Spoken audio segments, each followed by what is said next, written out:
The first time I noticed the figure in the window across the street, I told myself it was just a reflection. It was 2:14 in the morning. I know the exact time because I'd woken up thirsty and checked my phone before shuffling to the kitchen for water. That's when I saw it. A person. Standing completely still in the dark window of the house directly across from mine. No lights on. Just a silhouette pressed against the glass. I live on a quiet street in a small town in Ohio. The kind of street where everyone knows everyone, where people wave from their driveways and bring over food when someone's sick. The house across from mine had been empty for 3 months. The Harmon family moved out in September, job relocation, they said, and no one had moved in since. So there shouldn't have been anyone in that window. I stood in my kitchen, glass of water in hand, staring at the silhouette. My porch light was off. The street lamp on the corner was the only light outside, and it cast just enough amber glow to confirm what I was seeing. A person. Standing in the second-floor window. Facing my house. I told myself it was a trick of the light. A curtain, maybe, left behind by the Harmons. I went back to bed. The next night, I woke up at the same time. 2:14 again. I don't know why, I'm not the kind of person who wakes up in the night. I walked to the kitchen again, and I told myself I wouldn't look. I poured my water with my eyes on the floor, and then I looked up. The figure was there again. This time, it was standing closer to the glass. I could see the outline more clearly now. Shoulders.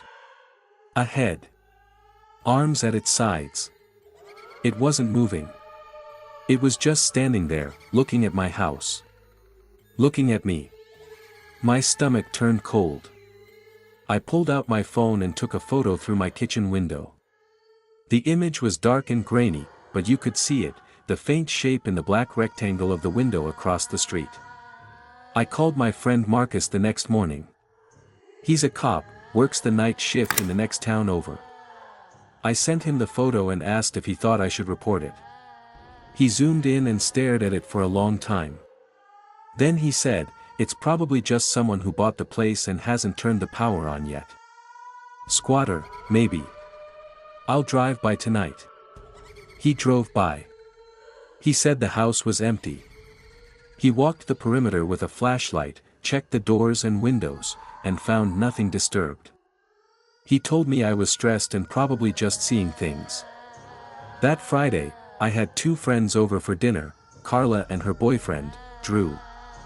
We sat around my kitchen table eating pasta and drinking wine, and around midnight, Drew got up to use the bathroom. A few seconds later, he came back looking strange. "Hey," he said. "Who's in the house across the street?" Carla and I went to the window. The figure was there. All 3 of us saw it. This time, though, something was different.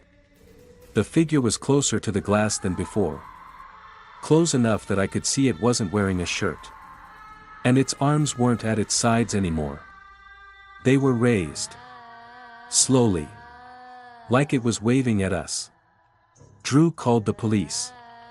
2 officers showed up within 10 minutes, went into the house with flashlights, and spent 20 minutes searching every room. When they came out, one of them came to my door and said the house was completely empty. No signs of forced entry. No signs of anyone living there. Nothing. Could be a mannequin, the other officer suggested from behind him. People leave weird stuff behind when they move. I nodded like that made sense, but it didn't. Mannequins don't wave. I didn't sleep that night. I sat in my kitchen with all the lights on, and I watched the house across the street. The window stayed dark and empty until about 4 a.m., when I finally forced myself to bed. The next 3 nights were quiet. No figure.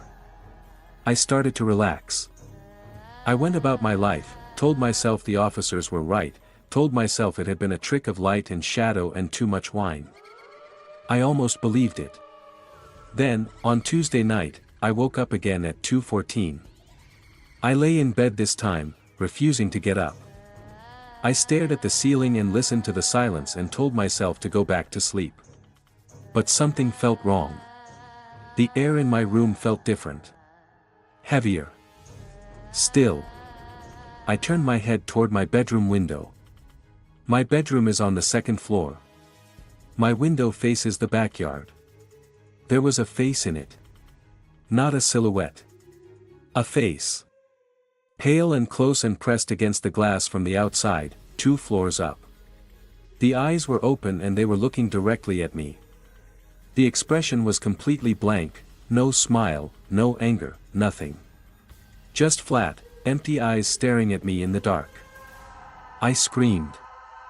I grabbed my phone and screamed into it, calling Marcus back. I turned on every light in my room and stumbled into the hallway and locked myself in the bathroom. Marcus was there in 11 minutes. He searched my yard, my roof, my gutters. He found no ladder. He found no footprints under my window in the soft dirt of the flower bed.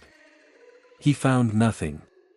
But when we went back into my bedroom together and looked at my window from the inside with the lights on, there were smear marks on the glass.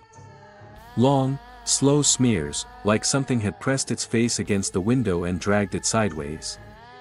I moved in with my parents the next morning. I listed my house for rent the following week. I told the property manager I was relocating for work. 3 weeks later, I got a text from a woman named Dana who had rented the place. She said she was settling in nicely and asked if I knew anything about the neighbors. I told her they were all friendly. Then she said, "The house across the street is so cute. I love how they decorated the front bedroom. That person in the window waves at me every morning. Very friendly." I haven't texted her back. I've been sitting here for 2 hours trying to figure out what to say. I don't know how to tell her that the house across the street has been empty for 6 months. I don't know how to tell her that whatever she's waving back at is not a neighbor. I don't know how to tell her to stop waving back.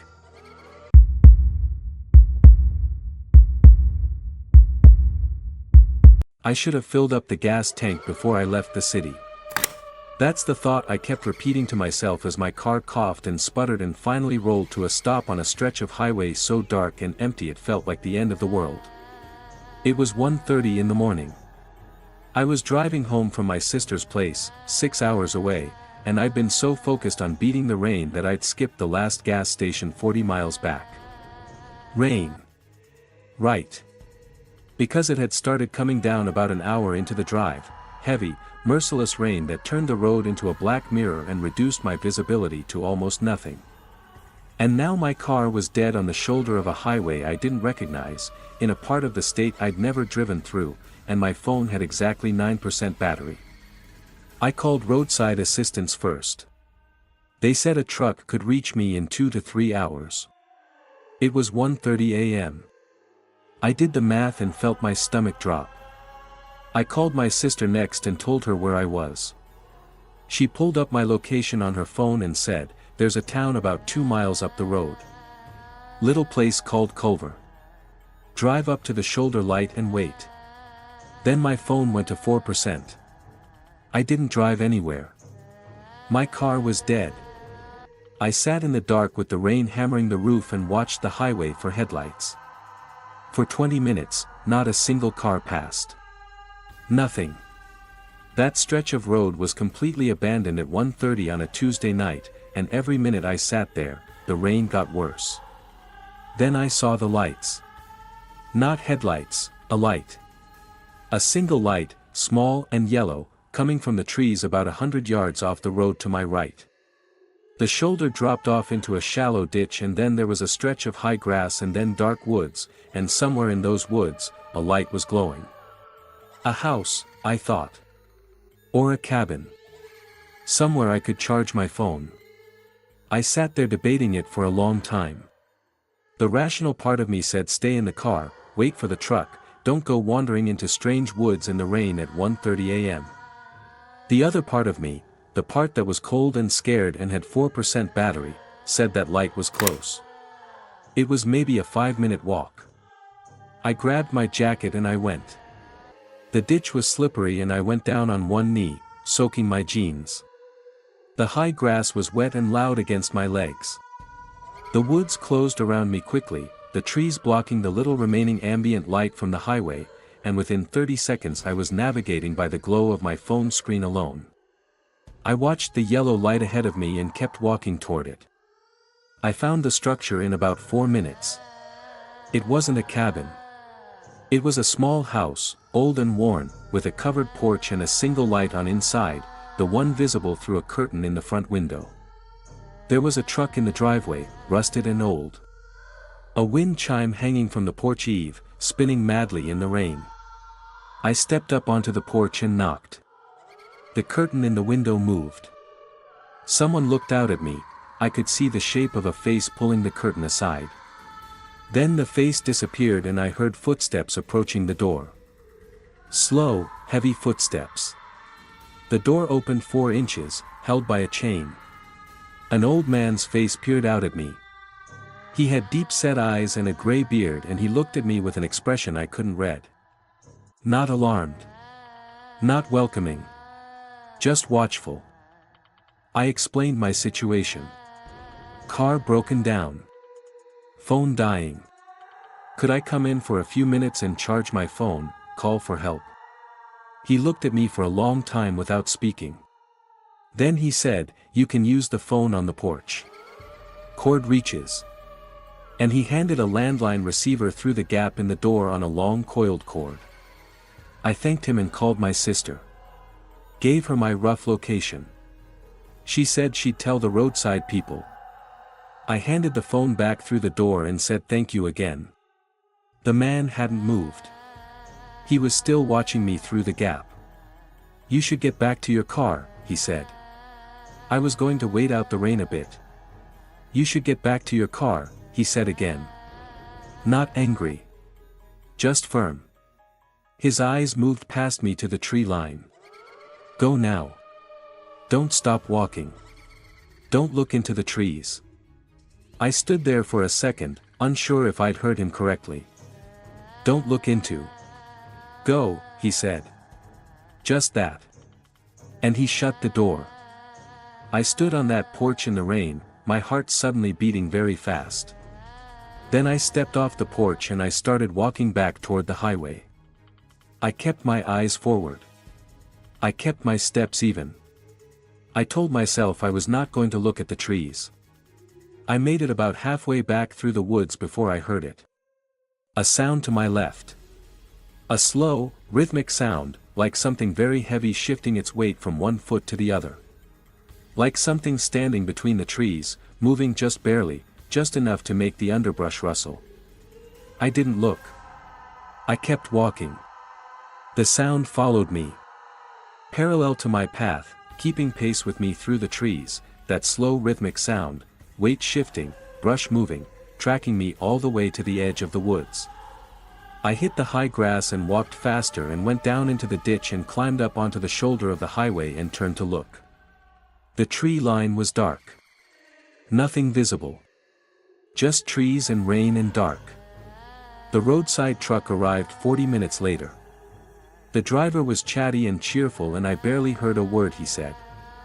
I sat in the passenger seat with my hands in my lap and stared at the road ahead of me. When we passed the break in the tree line where I'd walked into the woods, I looked toward where the house should have been visible. There was no light in the trees. There was no yellow glow. There was nothing but dark forest. I've looked up Culver, the town my sister mentioned. There is no town called Culver on that highway. There never was. I explained my situation. Car broken down. Phone dying. Could I come in for a few minutes and charge my phone, call for help? He looked at me for a long time without speaking. Then he said, "You can use the phone on the porch. Cord reaches." And he handed a landline receiver through the gap in the door on a long coiled cord. I thanked him and called my sister. Gave her my rough location. She said she'd tell the roadside people. I handed the phone back through the door and said thank you again. The man hadn't moved. He was still watching me through the gap. "You should get back to your car," he said. I was going to wait out the rain a bit. "You should get back to your car," he said again. Not angry. Just firm. His eyes moved past me to the tree line. "Go now. Don't stop walking. Don't look into the trees."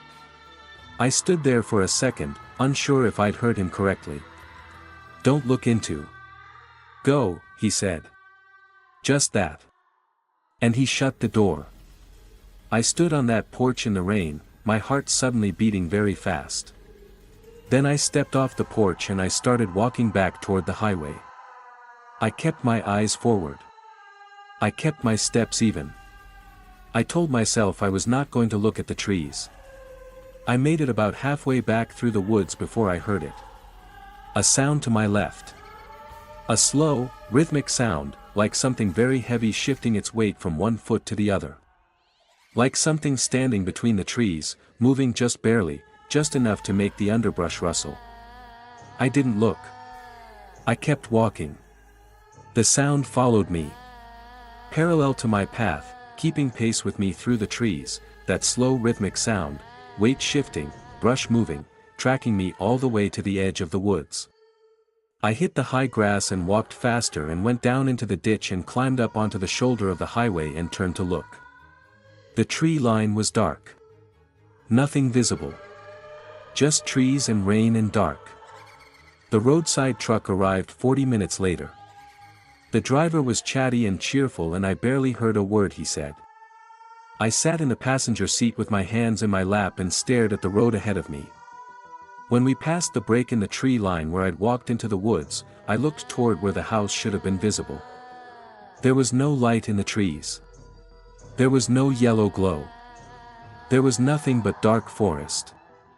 I've looked up Culver, the town my sister mentioned. There is no town called Culver on that highway. There never was.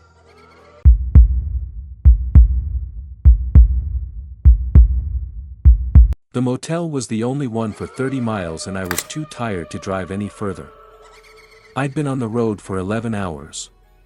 The GPS had rerouted me twice through construction and I'd lost over an hour, and when the rain started I made the decision to stop. The motel was called the Lakeview, which was funny because there was no lake, just flat empty farmland in every direction as far as the headlights reached. The sign out front was missing 2 letters. The parking lot held 3 other cars. The woman at the front desk was maybe 70 years old and she had the energy of someone who'd been awake for days. She gave me a key attached to a large plastic fob with the number 9 stamped on it, pointed me down the exterior corridor, and said breakfast was at 8. I thanked her and carried my bag to room 9. The room was small and clean enough. 2 beds with floral bedspreads, a TV bolted to the dresser, a bathroom with a light that flickered once before staying on. I checked the lock on the door, the deadbolt worked, the chain worked. I turned on the TV for noise and lay down on the far bed in my clothes and closed my eyes. I woke up at some point in the night. The TV was still on, volume low, some late-night program casting blue and white light across the ceiling. I lay still for a moment, trying to figure out what had woken me. Then I heard it. Knocking. Very soft and very slow. From the wall behind my head. I lay there and listened. 3 slow knocks. Then silence. Then 3 more, a little louder. Then silence again. The room next to mine was room 8. I assumed it was a neighbor, maybe drunk, maybe confused, knocking on the wall for some reason that would make sense in the morning. I pulled the pillow over my head and went back to sleep. In the morning I mentioned the knocking to the woman at the front desk while I was checking out. She went very still when I described it. 3 knocks, then silence, then 3 more. "What time?" she asked. I told her I wasn't sure. Somewhere between 2 and 4. She looked at me for a long moment and then she said, "There was no one in room 8 last night." I said there must have been, I could hear them clearly through the wall. She turned her computer monitor toward me. The room list. Room 8 was listed as vacant. Had been for the entire week. I assumed it was an animal. Something in the walls. I paid my bill and got in my car and drove away and tried to forget about it because I had a 12-hour day ahead of me and no patience for things I couldn't explain. Except I keep thinking about the knocking. Because it wasn't random. It wasn't the erratic scratching of a mouse or the irregular dripping of a pipe. It was 3 knocks. Pause. 3 knocks. Pause. Over and over. Patient. Rhythmic. Intentional. Like something that knew someone was sleeping on the other side of the wall. Like something that was waiting to be let in. I drove back through that area about 4 months later. Same route, same general area. It was evening and I had the motel in my GPS as a backup, not planning to stop. But as I passed the turnoff I slowed down and looked. The Lakeview Motel was gone. Demolished. The lot was cleared down to gravel and a chain-link fence ran around the perimeter. A small sign on the fence read, "Closed, condemned." I pulled over and stared at it. A man walking a dog along the road saw me and stopped. Looking at the old motel, he asked. I said yeah, I'd stayed there a few months back. What happened? He looked at the gravel lot and then back at me. County finally condemned it. Bunch of issues. He paused. Should have been done years ago. Especially after what happened in room 8. I asked him what happened in room 8. He looked at me with something that might have been surprise, or might have been pity. Guest died in there, he said. Years and years back. Died alone in the night, and nobody found him for almost a week. Room was locked from the inside. Had to break the door down. I didn't say anything. He gave his dog's leash a small tug. Local people don't stay there. Not in the rooms on that end of the building. He started walking again. Not since then. I sat in my car for a very long time after he left. I thought about the wall behind my pillow. I thought about 3 slow knocks in the dark. I thought about whatever was on the other side of that wall, in that empty room, in the middle of the night. Waiting. Knocking. Trying to get someone to answer.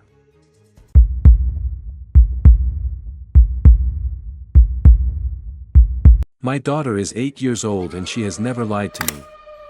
Not once in 8 years, not about broken things, not about bad grades, not about the things kids always lie about. When Emma tells me something, it's true. That's just who she is. So when she started telling me about the boy outside her window, I paid attention. It started in October. Emma mentioned, very casually at dinner, that the boy in the yard had waved at her again. I asked what boy. She said the one who stood in the yard sometimes at night, by the big oak tree at the edge of the property.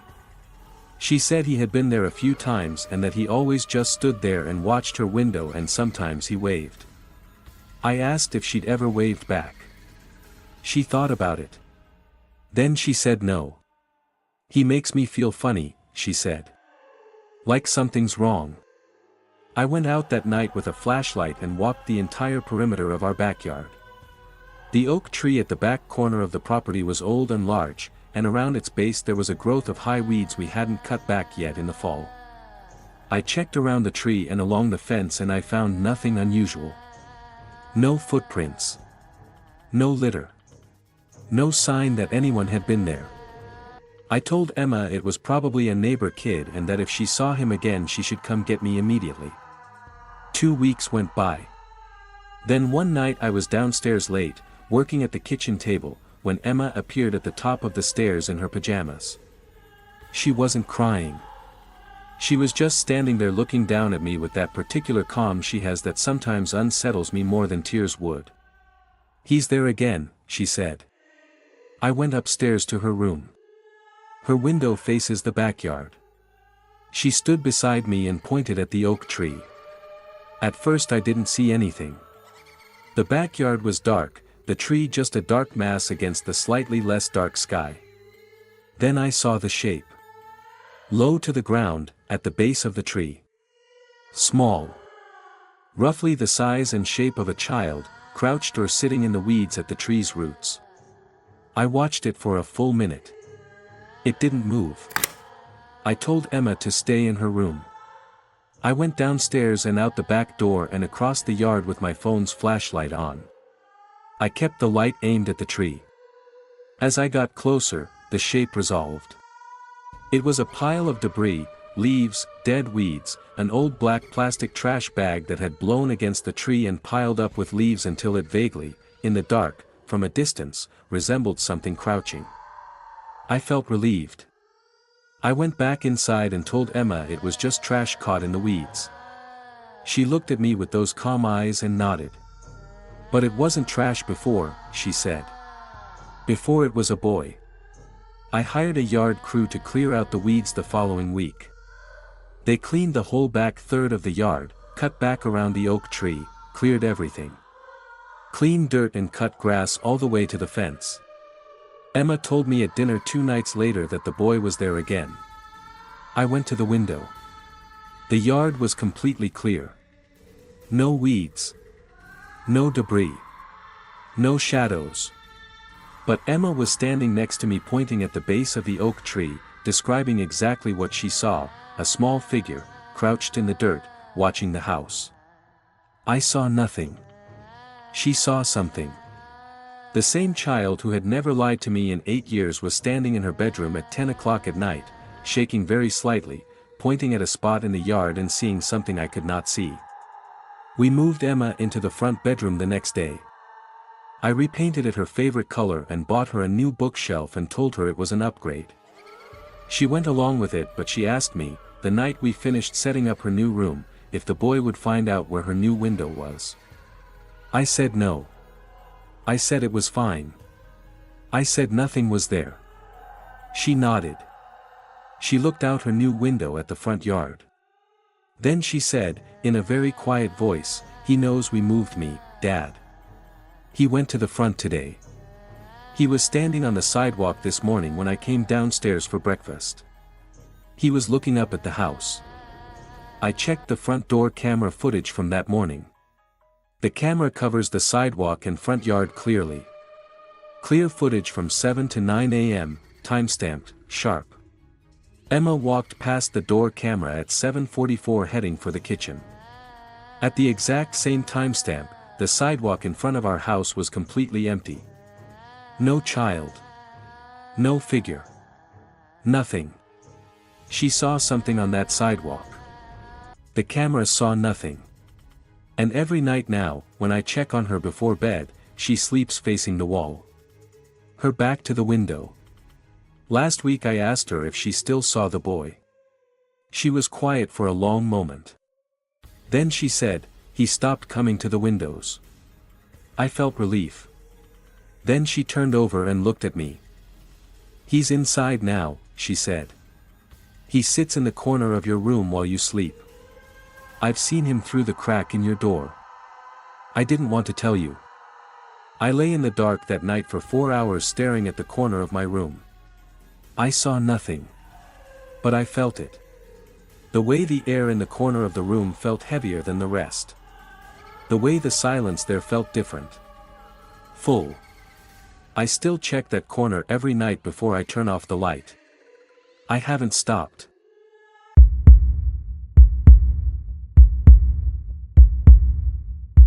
There's a story behind why I still haven't gotten rid of the old radio, even though it does this thing now that terrifies me every time. It belonged to my grandfather, a heavy wooden cabinet-style AM radio from the 1950s. When he died 3 years ago, it came to me. I set it up in my home office because it picks up a late-night jazz station clearly and I like to work to music late at night. I started noticing the static about 8 months in. I'd be sitting at my desk around 1 or 2 a.m., working, music playing softly, and the signal would drift. Not unusual for AM, the signal quality changes at night, atmospheric interference, all of that. I'd reach over and adjust the dial. But sometimes, for just a few seconds before I reached it, the static would resolve into something. Not music. Something else. The first time I noticed it, I thought it was a voice.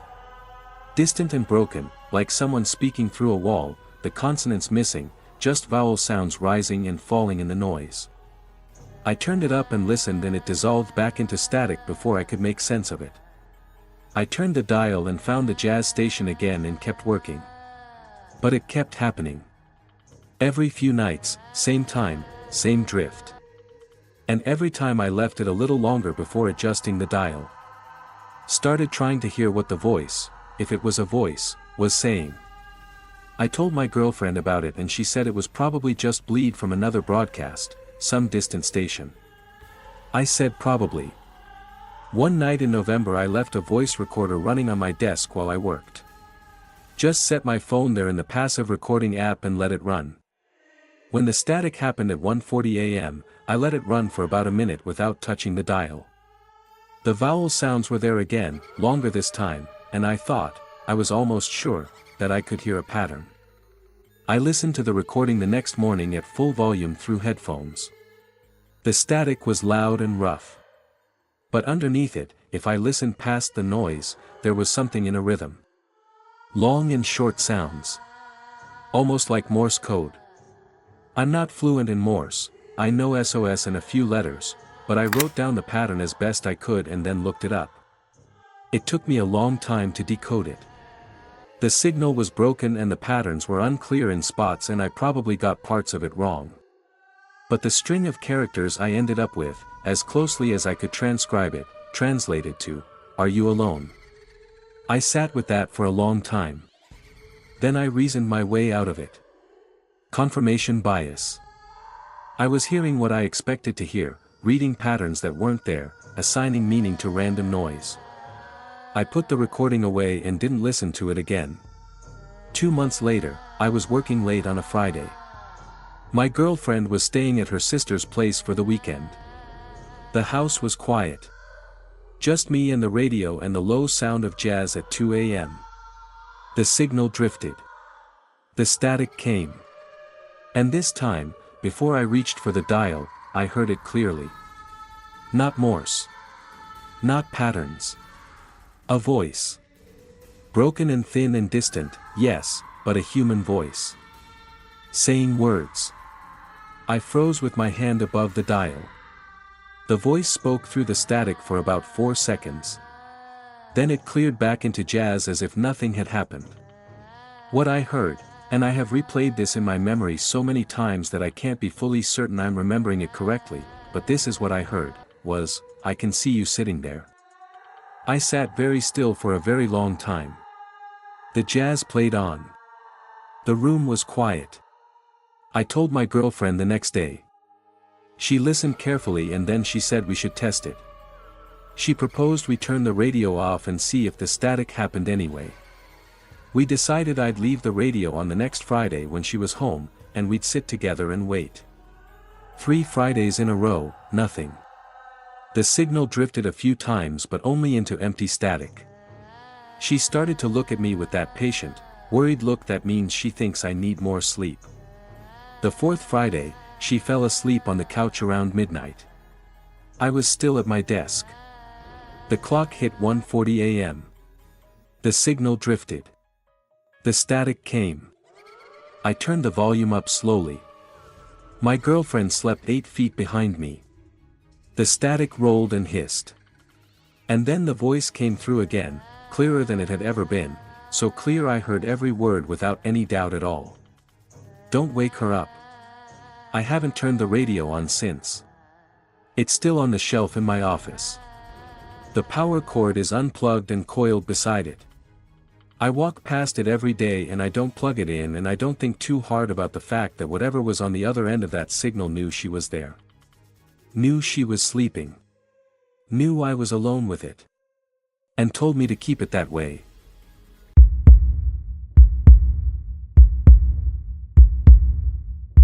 My mother found the photographs in a box in the attic. Old pictures, the kind printed on thick paper with white borders, black and white shots of our house from what looked like the 1970s based on the style. She brought the box down to show me because she'd lived in the house for 30 years and never known the history of it before her ownership, and she thought the pictures were a charming find. We sat at the kitchen table and went through them together. Pictures of the front yard when the big elm out front was young and small. Pictures of the living room with different furniture. A picture of the hallway. A picture of the back bedroom that is now my old room, the room I'd grown up in, the room I still slept in when I came home to visit. I was about to move on to the next photograph when my mother touched my arm. "Look at that one again," she said. I looked at the photograph of my old bedroom.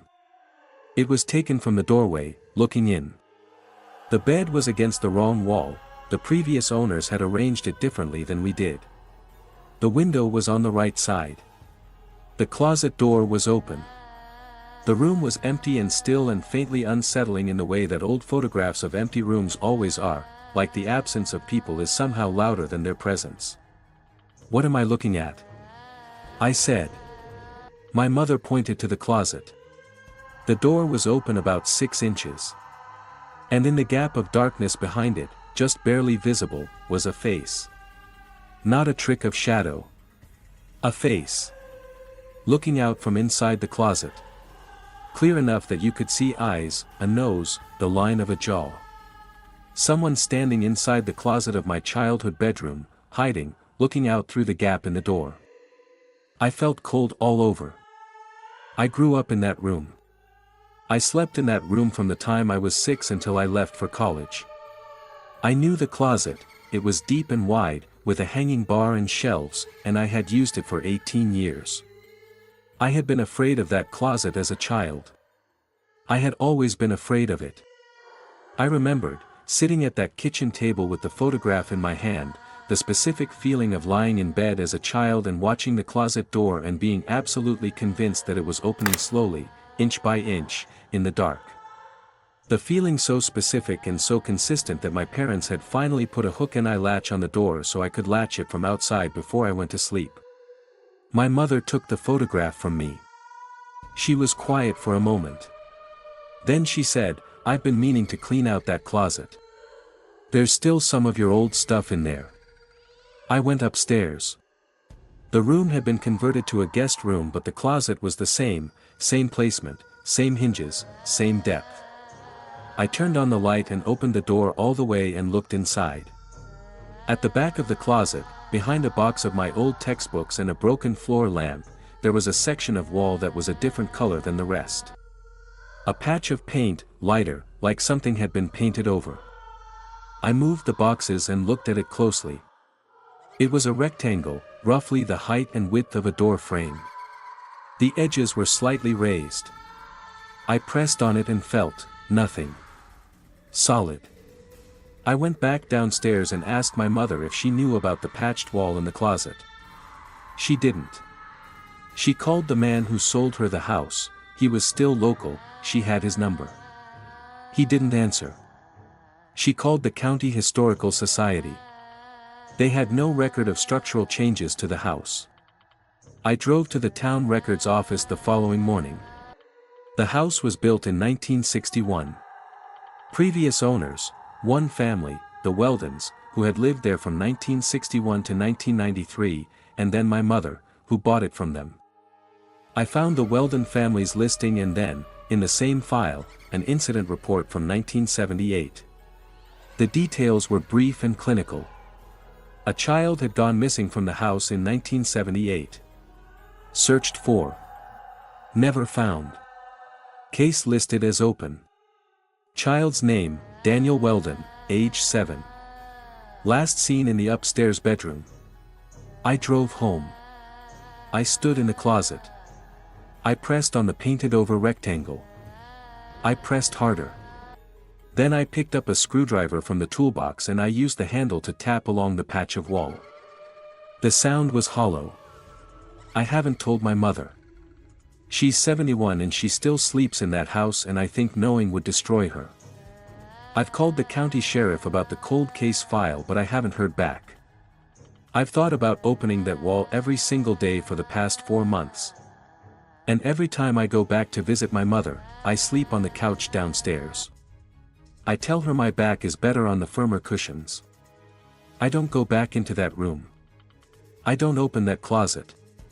And every night I lie on the couch downstairs, I think about that photograph. The face in the 6-inch gap of darkness. The eyes looking out. Watching from the inside.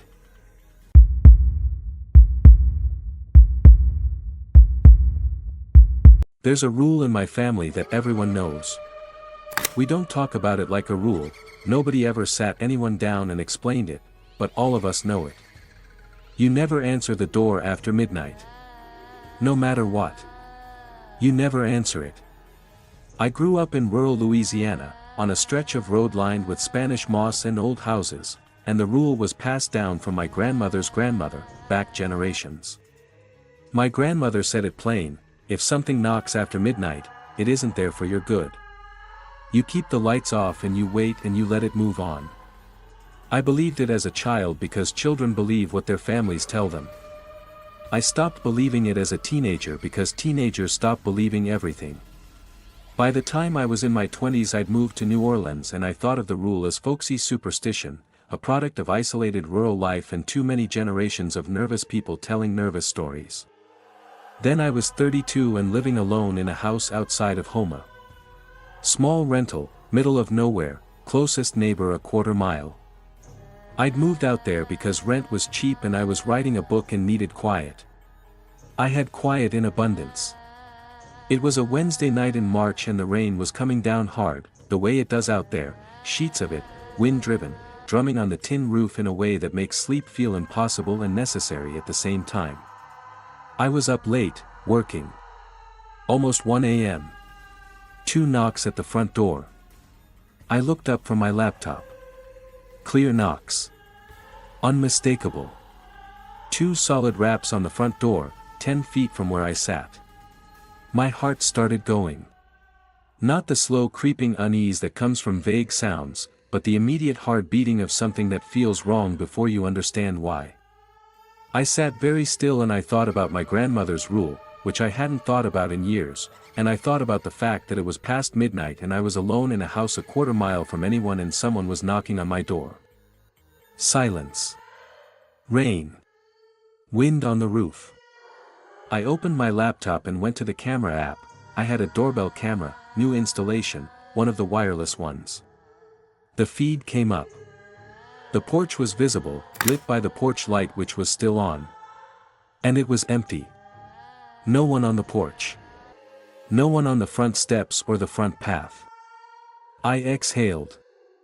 I told myself it was the wind. A branch against the door. The house settling. All the rational explanations. I went back to my work. 7 minutes later. 3 knocks. Loud. Close. Right at the door. 3 deliberate, measured knocks, exactly the way a person knocks when they're standing on your porch and they want you to open the door. I grabbed my phone and pulled up the camera feed again before I even got out of my chair. The porch was empty. The porch light illuminated every inch of it and there was nothing there. I checked the side view angle. Empty steps. Empty yard. Rain and darkness and nothing else. I sat there staring at my phone with my heart going hard. I did not go to the door. I left the lights on and I sat in the middle of the room and I waited. 4 minutes. 5. I was starting to breathe normally again when it happened. The knocking. But not from the front door. From the back door. The same pattern, 3 slow, deliberate knocks, from the back of the house, where there was no camera. I went rigid. The back door was in the kitchen, 30 feet behind me. I didn't turn around. I sat facing the front of the house with every light blazing and I did not turn around and I did not answer the back door and I did not move. I remembered my grandmother's voice, very clearly, as if she was in the room with me, let it move on. The knocking came once more from the back door, 3 knocks, and then something else. Something I've thought about every night since. After the 3rd knock, there was a pause, and then what I can only describe as a slow, steady pressure on the door. Like something leaning against it. Like something pressing its weight against the wood and testing it. Not knocking. Not pushing hard. just pressing. Slow and patient and heavy. It lasted about 30 seconds. Then it stopped. I called my cousin, my closest family, and stayed on the phone until morning. He asked if I'd looked out the back window. I hadn't. He told me to look. I looked. The back porch had a layer of muddy water from the rain. Standing in it, just at the base of the back door steps, were two impressions. Deep ones, like feet. Not shoe prints, no tread, no defined sole. Just two oval depressions in the mud. The size and spacing of adult feet. Standing at the base of the steps. Facing the door. But only two prints. Not a trail. Not prints leading to the porch or away from it.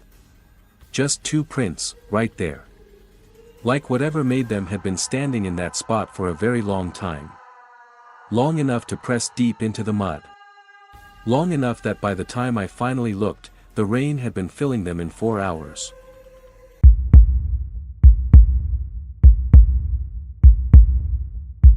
I worked the graveyard shift at a warehouse for 3 years. Alone, most nights, just me and 40,000 square feet of shelving and dark and the sound of the building settling. I got used to the sounds a large empty building makes. I cataloged them, made peace with each one. The ventilation system in the northeast corner. The loading dock door that rattled when wind came from the east. The lights in aisle 14 that clicked 3 times before they fully warmed up. I knew every sound that building could make. That's why, when the new sound started, I noticed immediately. It was a Tuesday in January, around 3 a.m. I was doing my rounds. I walked the perimeter of the warehouse floor every hour, more for the exercise than any real security purpose. I was in the back third of the building, between the tall shelving units of aisle 22, when I heard something in aisle 23. The next aisle over, parallel to me, 10 feet to my right. Footsteps. Slow and quiet, but footsteps. The particular sound of boots or rubber-soled shoes on concrete. The sound of a person walking. I stopped. The footsteps stopped. I stood in the dark between the shelves with my flashlight pointed down, listening. 30 seconds of silence. I turned my flashlight off. In total darkness, I took 2 steps. The footsteps in aisle 23 took 2 steps. I stopped. They stopped. Mirroring me. Moving when I moved, stopping when I stopped. I turned my flashlight back on and went to the end of the aisle and came around into aisle 23. Empty. I walked the full length of it. Nobody there. I checked both ends. Nothing. I walked the aisle twice, shining my light up into the shelving. The shelves went up 20 feet and were open-backed, nothing large enough to hide a person. Nobody in aisle 23. I told my manager the next morning. He said it was probably the ventilation. Air moving through the building could create sounds in the shelving. I nodded. I'd heard the ventilation for 3 years. I knew what it sounded like. The footsteps came back the following Tuesday. Aisle 23 again, same time. And this time, after I turned my flashlight off and took 2 steps and the footsteps matched mine, I went completely still and listened. And the footsteps continued. 1 more step. 2. Moving slowly past me on the other side of the shelving, moving from the back of the building toward the front. I followed them. I walked quietly down aisle 22, keeping pace with the sound from aisle 23, following whatever was moving through the next aisle. We went the full length of the building like that, me in 22, it in 23, and when I got to the front of the building and came around the end cap of the shelving, aisle 23 was empty again. I'd watched both ends. Nothing had passed out of either end. Nothing had gone up into the shelving. It had simply stopped being there. I started keeping a log after that. The footsteps came every Tuesday. Always around 3 a.m. Always starting in the back third of the building. Always in aisle 23. Always moving toward the front. I started positioning myself differently each time, trying to catch whatever it was from a different angle. Every time, the same result. Sound, movement, and then nothing. In March, a new security guard was brought on for training. His name was Tom and he was assigned to shadow me for 2 weeks. His first Tuesday on the job, we heard the footsteps together. I watched his face when they came. He went pale. He grabbed my arm. I'd been so accustomed to the experience that I sometimes forgot how strange it was. We followed the sound together down the aisles. Tom had his own flashlight. We had both ends of aisle 23 covered. The footsteps moved from the back toward us, slowing as they reached the midpoint of the aisle, and stopping. And in the silence that followed, with both of us standing at opposite ends of aisle 23, flashlights trained down its length at the empty concrete. Tom shone his light toward the center of the aisle and whispered my name. I looked where his light was pointing. About halfway down the aisle, there was a fine layer of concrete dust on the floor, the kind that settles from the ceiling when vibrations move through the building. And in that dust, visible in Tom's flashlight beam, were footprints. Fresh ones. Moving down the center of the aisle and stopping exactly where the sound had stopped. Tom transferred to a different shift the following week. He never told me why and I didn't ask. I finished out my year at that warehouse and then I moved on to a different job. But sometimes, on Tuesdays, around 3 in the morning, I wake up from a dead sleep and I listen. And I think about whatever walked the length of aisle 23 every week for nearly 2 years. The same slow path. The same destination. Like something repeating a route it knew by heart. Like something that used to work there. Like something that didn't know it was supposed to be gone.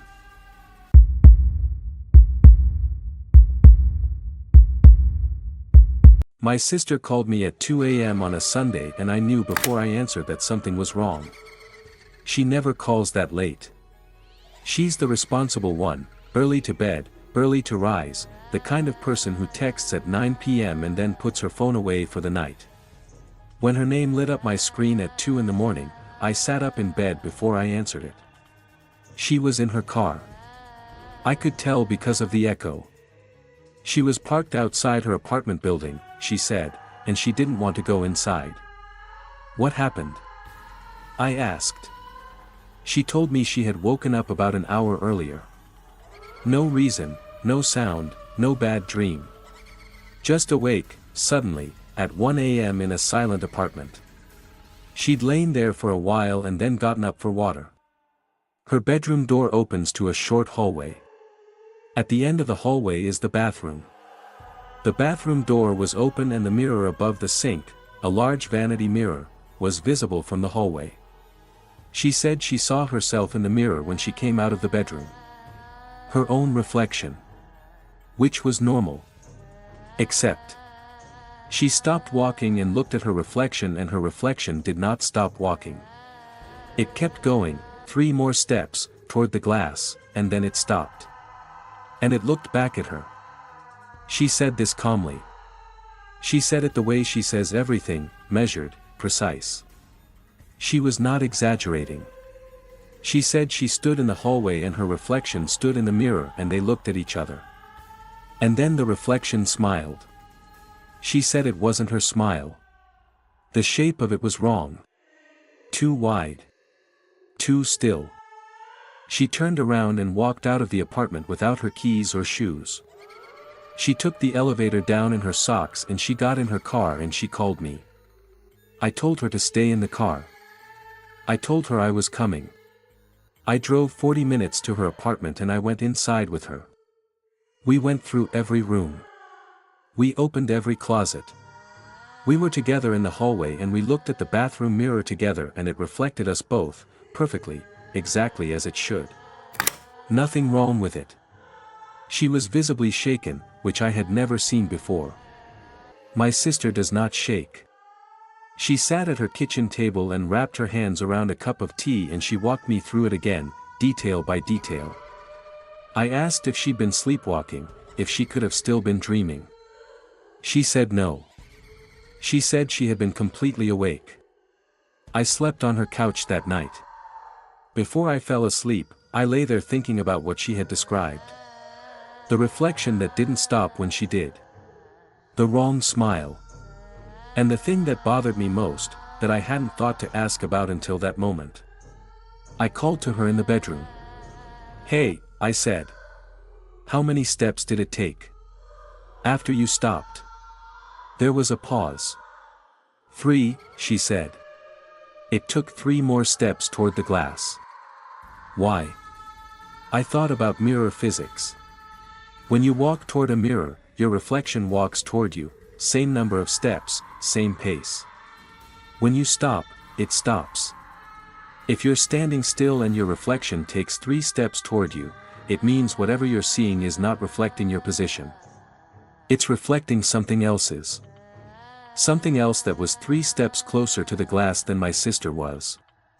Something that had been in the hallway behind her. Something that had been walking toward her while she walked toward the mirror. Something she couldn't see directly. Something she only saw because the mirror had shown it to her. I didn't tell her that calculation. I don't know if I'll ever tell her. She moved apartments 2 months later, new city, new building, higher floor. She told her landlord she needed a change of scenery. She put black electrical tape over the bathroom mirror in the new place and bought a small freestanding mirror for makeup instead. She put it in the living room, facing the wall when she's not using it. I asked her once if she thought she really saw what she thought she saw. She considered it for a long moment. "I know what I saw," she said. "The part I'm still thinking about is why it smiled."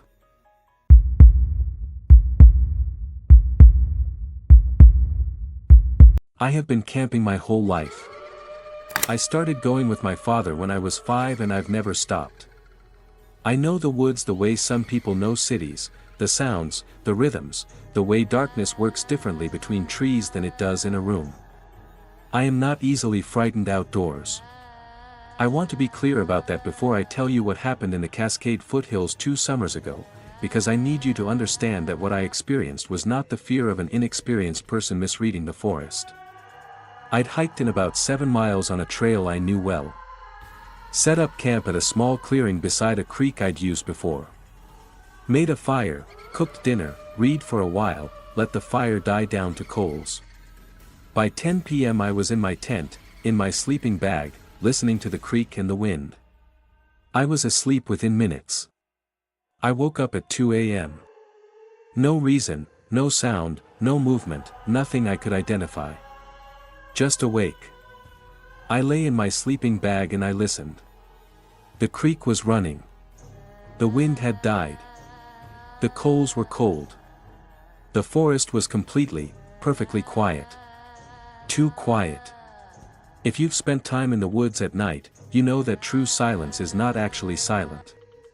There are insects. There are small animals moving through leaves. There are birds that call out. There is always something. The Cascades at night have a particular soundscape and I know it as well as I know my own breathing. What I was hearing was not that. What I was hearing was an absolute, dense, intentional quiet. Like everything in the surrounding forest had stopped. I lay very still and listened to nothing for about 3 minutes. Then I heard a single sound. Not from the trees. From directly outside my tent, so close it might have been touching the nylon wall. A slow exhale. Like breath. Long and low and measured, the way something breathes when it's standing still. I did not move. I barely breathed. The exhalation came again. Then silence for about 30 seconds. Then again. A slow, regular breathing pattern. Something directly outside the tent wall, perhaps 6 inches from my head. I had a hunting knife and a canister of bear spray. The bear spray was in the outer pocket of my bag, right next to my hand. I reached for it in total silence and I waited. I listened to whatever was outside breathing slowly in the dark. Then it stopped breathing. Not fading away, not moving off, just stopped. One breath, and then nothing. The silence held. 5 minutes. 10. Then the insects came back, gradually, and then the small sounds of the forest reasserted themselves, and the woods went back to normal. I sat up and turned on my headlamp and looked at the tent wall. About 18 inches up from the ground, at the level something large might hold its head while crouching or kneeling outside the tent, there was a slight indentation in the nylon. Like pressure applied from outside. The pressure of something resting against the tent wall. Just sitting there. Breathing. In the morning I looked at the ground outside the tent. The soil around the campsite was dark and damp from rain 2 days prior. On the south side of the tent, where I'd heard the breathing, the soil was disturbed. Not footprints exactly, more like an impression. A large area of compressed, flattened earth, about 4 feet across, at the approximate position where something would have crouched outside the tent wall. Nothing else. No tracks leading to or from the position.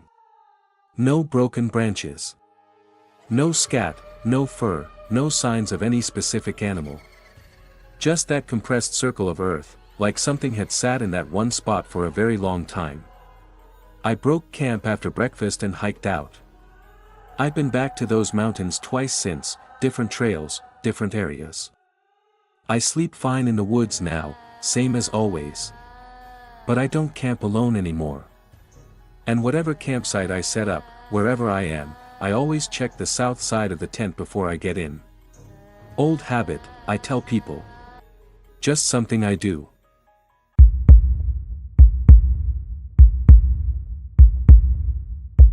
When our daughter was born, my wife and I got the kind of baby monitor that does video and audio both, the kind where you can watch the feed on your phone. Standard stuff. New parents, small house, 1 baby. The monitor sat on the shelf above the crib and we watched it obsessively the first few weeks the way all new parents do. Lily was 8 weeks old when I heard the voice.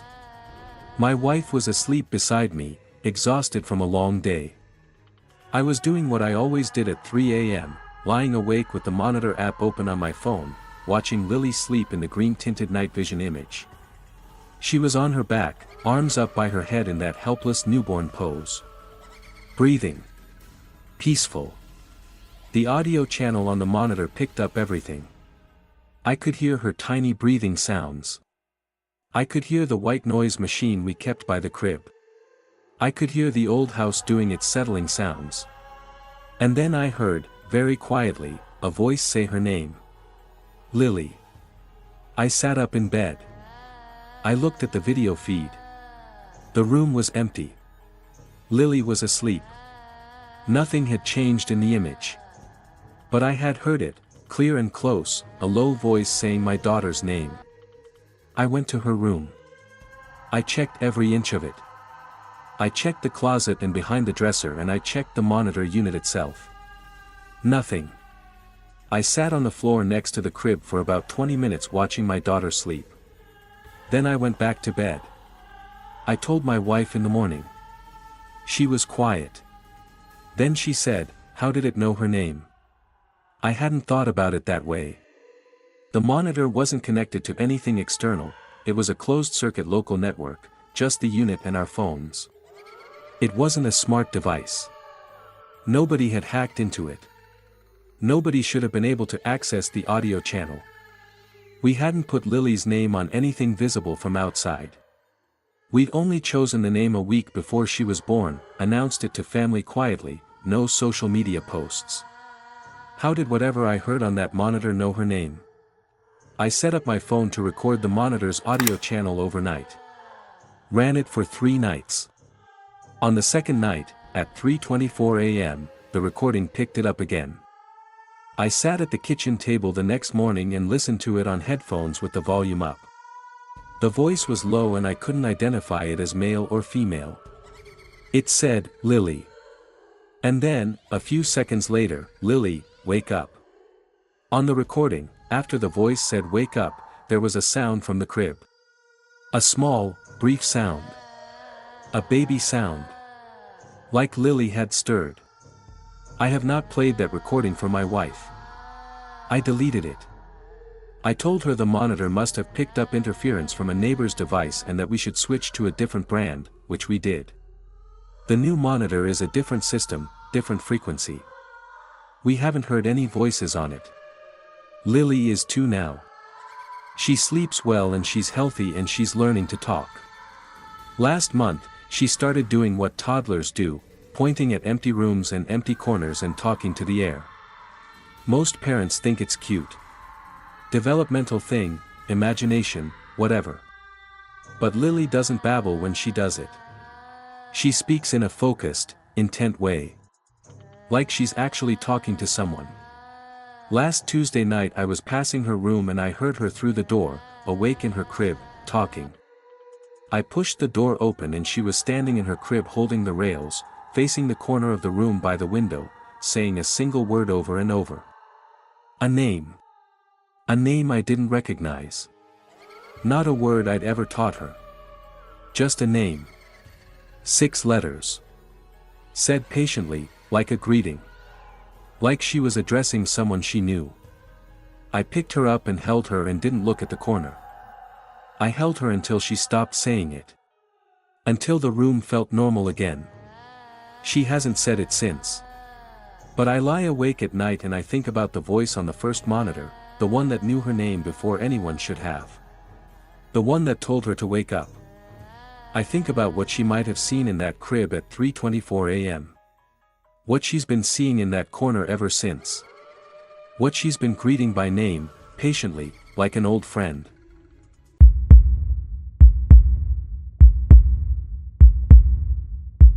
I need to tell this carefully because some of the details are still not fully clear to me and I don't want to say more than I know.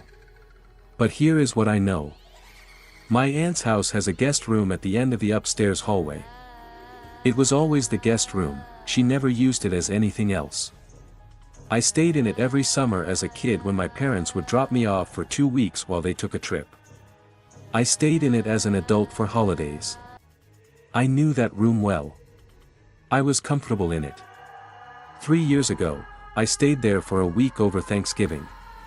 My aunt is in her late 60s and lives alone, and the house is old, built in the 30s, settled and uneven in the way of old houses.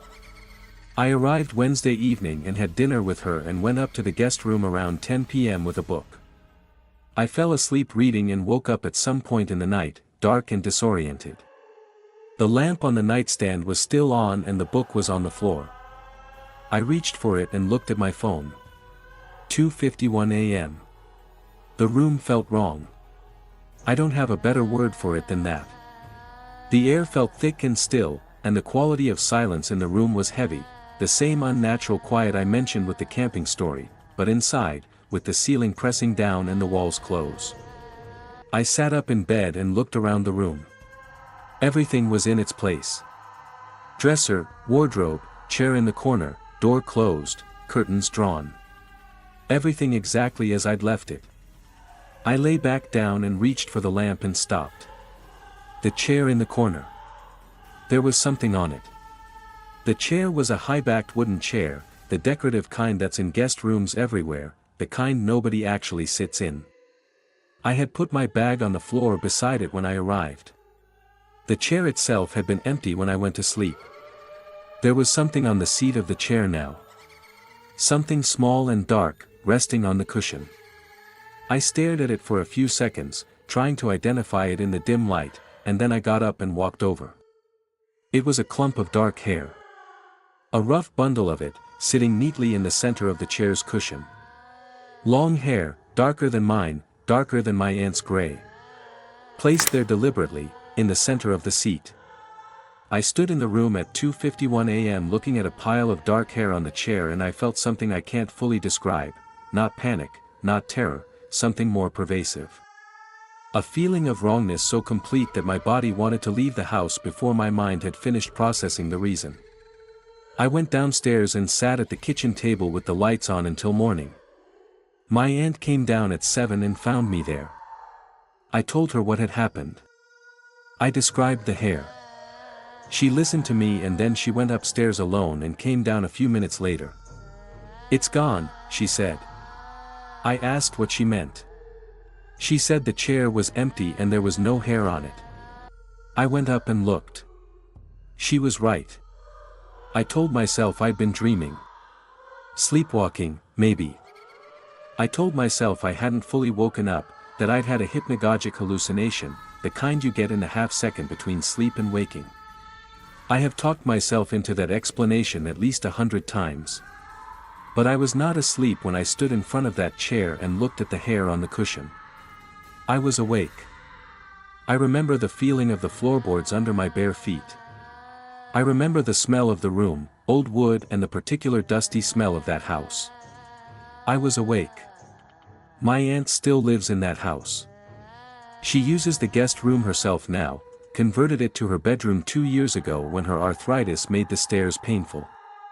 She said she sleeps better in that room than she did in her old room at the other end of the hall. I asked if anything strange had happened since she started sleeping there. She thought about it. Then she said, I find things sometimes in the morning. Little things in places I don't remember putting them. A comb on the windowsill. A ribbon I don't recognize. Once a small pile of pennies on the floor by the bed. Old pennies. She shrugged. Old house. I've stopped paying attention to it. I stayed in a hotel last Thanksgiving. I told her it was closer to the restaurants. She didn't push.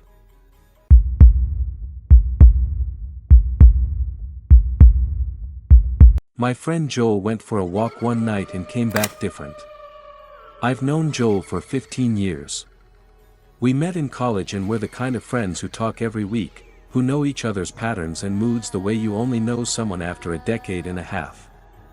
I say this to establish that I know Joel, and that what I'm telling you is a change I observed firsthand. Joel lives outside a small town in Vermont, on a property that backs onto open farmland. He likes to walk at night, always has, since I've known him. He walks the road behind his house and sometimes cuts through the neighboring farmer's field. Peaceful, he always said. The sky out there is incredible at night, no light pollution, and he'd walk and look at the stars and clear his head. He'd been doing it for years.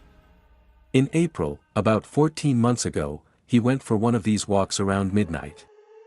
The night was clear and cold and he went out in a jacket and walked down the road and turned onto the path through the field as he always did. He called me the next morning. He was not panicking. He was not distressed. He was calm and careful the way people are when they're describing something that frightened them badly enough that fear has been replaced by the dull weight of its aftermath. He said he wanted to tell me what happened while the details were still clear. He was in the field, maybe 200 yards from the road, looking at the sky. He felt it before he saw it. A prickling on the back of his neck, the physical sensation of being watched. He'd felt it before on night walks, sometimes just nervousness, sometimes an animal nearby. He turned around. There was something at the edge of the field, near the tree line, about 100 yards behind him. He said he couldn't tell exactly what it was in the dark, but the shape of it was wrong. Too tall. Proportionally strange, he said, like someone had taken a human silhouette and stretched it vertically. Standing still. Facing him. He stood there looking at it. It stood there looking at him. He felt the fear very clearly, he said, not a vague unease but a clean sharp fear, his body telling him very plainly that what he was looking at was not right and that he needed to move. He started walking back toward the road. He didn't run. He walked at a steady controlled pace, watching the shape over his shoulder. The shape moved. Parallel to his direction, inside the tree line, keeping pace with him. Not walking, it seemed to move without walking, he said. The shape was just slightly to his right and behind him, and it moved through the trees without any sound, without any break in the undergrowth, as if the trees were no obstacle at all. He made it to the road. He turned onto it. The shape stopped at the edge of the field and didn't follow. He walked home without running. He locked the doors. He sat up until light. That was the story. When he finished telling me, I asked him how he was. He said fine. He said he was just glad to have told someone. But here is the part one can't let go of. The part that makes me describe it as coming back different. Since that night, Joel doesn't go for night walks anymore. That alone isn't strange. What's strange is that Joel doesn't go outside at night at all. He told me, about a month after the incident, that he doesn't like being visible after dark. He closed the curtains in his house and now keeps them closed in the evenings. He told his wife he's been having trouble sleeping and started sleeping with a light on. Joel has never been afraid of the dark in the 15 years I've known him. But that's still not the thing that bothers me the most. The thing that bothers me most happened 6 months after his walk, when I was visiting him and we stayed up late talking. It was about 1 a.m. He got up to get more water and he passed the front window and stopped. He went very still. He stood at the closed curtain for a long moment. Then he turned back to me and sat down without getting the water. "What was that?" I asked. He looked at me for a moment. Then he said, "Nothing. Thought I heard something." But the curtain was moving slightly. The kind of slight movement a curtain makes when someone has touched it.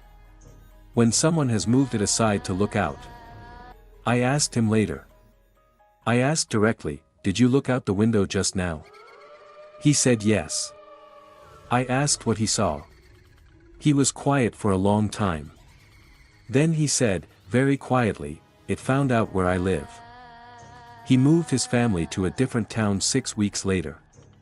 I have visited him in the new house. He seems better. He's starting to leave the curtains open during the day again. He's sleeping without the light. But he still doesn't go outside at night. He says he never will again. He says some things, once they've found you, just need to be made to work too hard to find you again. Keep moving. Keep the lights on. Make it difficult. I asked him what exactly he saw when he looked out the curtain that night. He looked at me with flat, steady eyes and he said, "The same shape. Standing at the end of the driveway. It was taller than I remembered."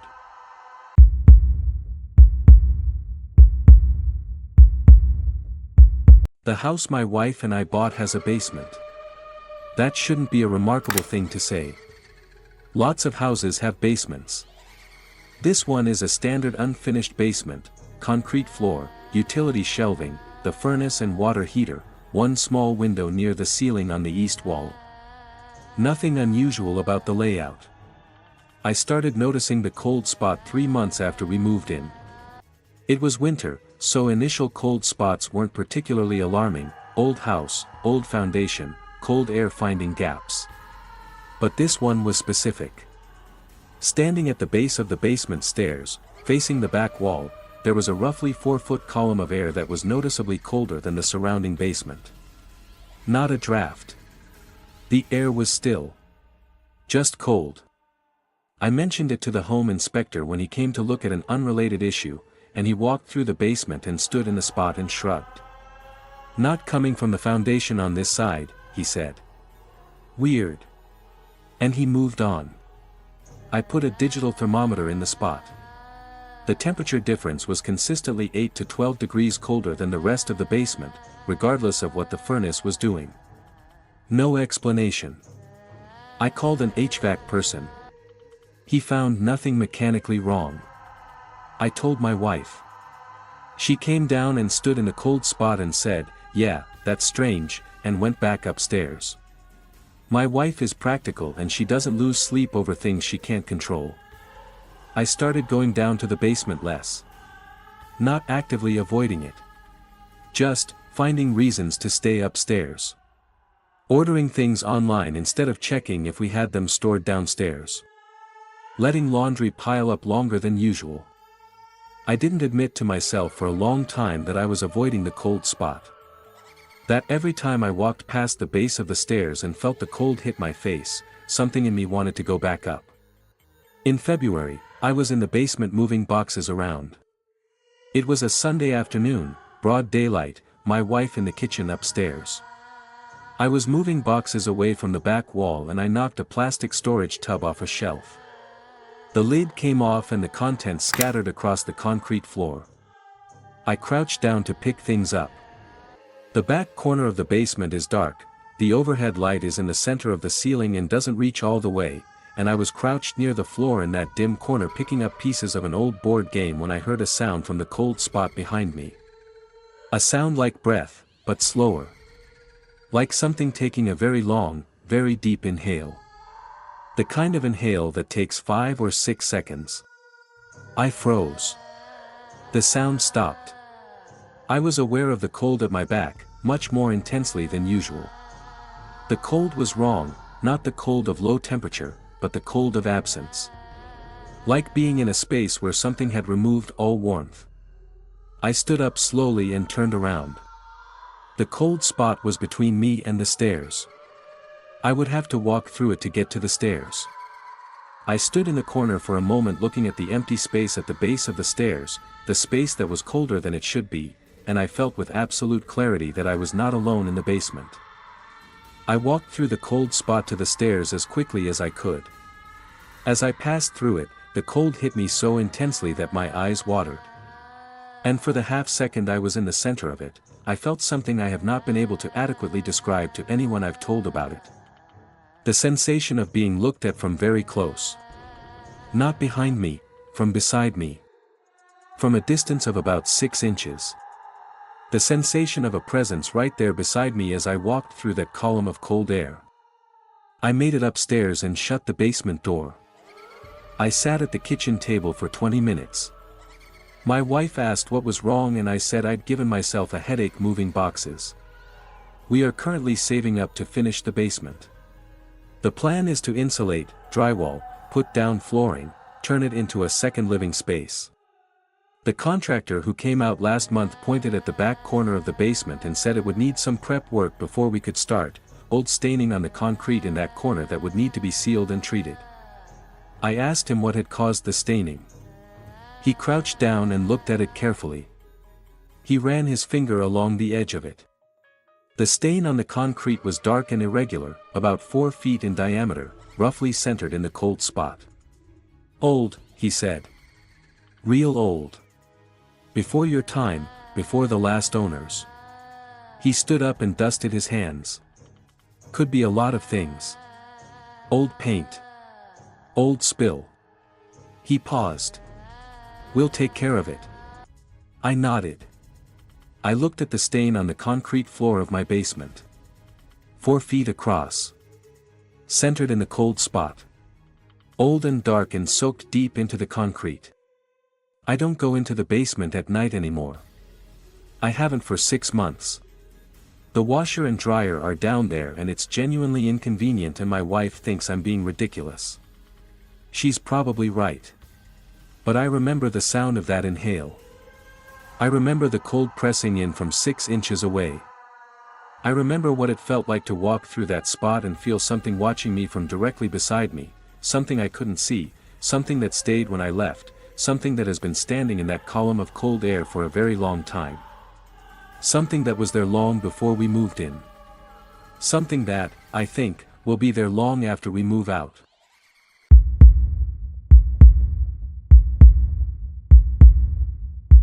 I want to end with the one that started all of this. The one I've been putting off writing. The one I think about when the house is quiet and the street outside goes dark and the rain starts on the windows and there's no reason to be afraid and I'm afraid anyway. I was 24. I lived alone in a second-floor apartment in a row of 3 attached units on a residential street in a mid-sized Midwestern city. Standard city living.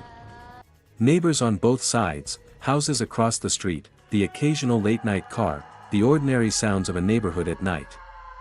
I had insomnia that year. Chronic, frustrating, the kind where you lie in bed fully awake at 3 a.m. watching the ceiling and calculating how many hours of sleep you'll get if you fall asleep right now and then again if you fall asleep in 20 minutes and then again and again until it's almost 5 and the math stops being worth doing. I was used to late nights. I was used to the street outside at 3 a.m. The street had a specific nightly pattern. I'd catalogued it without meaning to over months of insomnia. After about 2:30, foot traffic stopped. After 3, cars became rare. By 3:30, the street was empty, sometimes for an hour or more, no pedestrians, no cars, just the amber light of the street lamp and the occasional breeze and whatever weather was happening. I knew the pattern cold. One night in October, a wet night, rain moving through, the windows running with water, I was at my desk around 3 a.m., unable to sleep as usual, doing nothing in particular, maybe reading. I happened to look out my window at the street below. There was a person standing under the street lamp across the road. This was not unusual. People walked that street at all hours. I noted the person and looked back at my book. A minute later I looked up again. The person hadn't moved. They were standing directly under the street lamp in the rain, not moving, facing my building. I watched for a few minutes. They didn't move. Most people standing in rain move, they shift their weight, they pull out a phone, they look around. This person stood with perfect stillness and faced my building. I couldn't make out a face, the distance was too great, the rain too heavy. Just a standing shape in the lamplight. I went to bed. In the morning, I'd forgotten about it. A week later, I was at the window again late at night. Same time. Different weather, clear and cold. The person was there again. Same position. Under the lamp. Facing my building. I felt the unease settle in. Not panic. Just a slow, cold, recognizing feeling. I watched for 10 minutes. The person didn't move. I turned off my desk lamp so my apartment was dark and waited to see if they'd react. They didn't. Just stood there, still, in the cone of light from the street lamp. I began to watch for them. Every night, same time, I checked. They were there perhaps 3 or 4 nights a week. Always the same spot. Always the same posture. Facing my building with perfect stillness. I started to notice something about the posture. The person's head wasn't pointing at the building broadly. It was angled up. Toward my window specifically. The slight upward tilt of looking at a second-floor window from across the street. I considered calling the police. I considered walking down and confronting whoever it was. I did neither. I watched from the dark. In November I came home from dinner with a friend around midnight. I was parking my car on the street when I noticed someone standing under the lamp. Too early, the person usually didn't appear until 3. And this time, as I got out of my car, the figure was on my side of the street. Much closer. Standing at the edge of the sidewalk in front of my building, 15 feet from the entrance. I stopped. We were close enough that the street lamp lit them clearly. A person, middle height, wearing a dark jacket and dark pants, standing completely still on the sidewalk. I stood by my car and looked at them and they looked at me, and for about 10 seconds neither of us moved. Then I did something I still can't fully explain. Instead of going inside, I said, "Can I help you?" The person said nothing. "Do you need something?" I said. Nothing. Just that stillness. Just the eyes. I could see them from 15 feet away in the lamplight, looking at me without expression and without blinking. I went inside quickly. I locked the door. I called my friend and stayed on the phone for an hour. When I finally went to the window around 3 a.m., the figure was back across the street, under the lamp, in the usual position. I moved to a different apartment 2 months later. Top floor unit in a building with a doorman. I told myself it was a good upgrade. More space, better location. I didn't tell anyone the real reason. But the thing I think about, the thing I have to tell you, is what my friend said when I finally told him the full story last year. I told him everything. The pattern, the nights I watched, the night on the sidewalk, all of it. He listened. Then he said, "You said the figure appeared 3 or 4 nights a week. What about the other nights?" I said, "What about them?" He looked at me carefully. "You were watching for the figure from your window. But on the nights you didn't see anyone under the lamp, on the nights the street was empty, you were still at the window. Right?" still visible from the street. I said yes. He nodded slowly. So on those nights, he said, where do you think it was standing?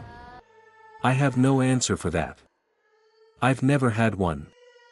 I've thought about it for 3 years and I always end up at the same place, a second-floor window, amber light below, rain on the glass. And something in the dark that doesn't need a street lamp to see me. Something that only stands under the light on the nights it wants to be seen. Something that, on all those other nights, all those quiet, empty, ordinary-looking nights, was somewhere else entirely. Somewhere I couldn't find it because I was looking in the wrong place. Looking at the empty street lamp. Not thinking about the darkness behind me. Not thinking about the sound I sometimes heard, a very faint sound, wooden and close, that I always assumed was the building settling. The sound of someone at the top of the stairs. Waiting in the dark. Right outside my door. The rain doesn't stop. It never really stops. It just goes quiet for a while, and when it comes back, it brings everything with it, every sound, every shadow, everything that stands just outside the edge of light and watches. Sleep well. Leave the lamp on.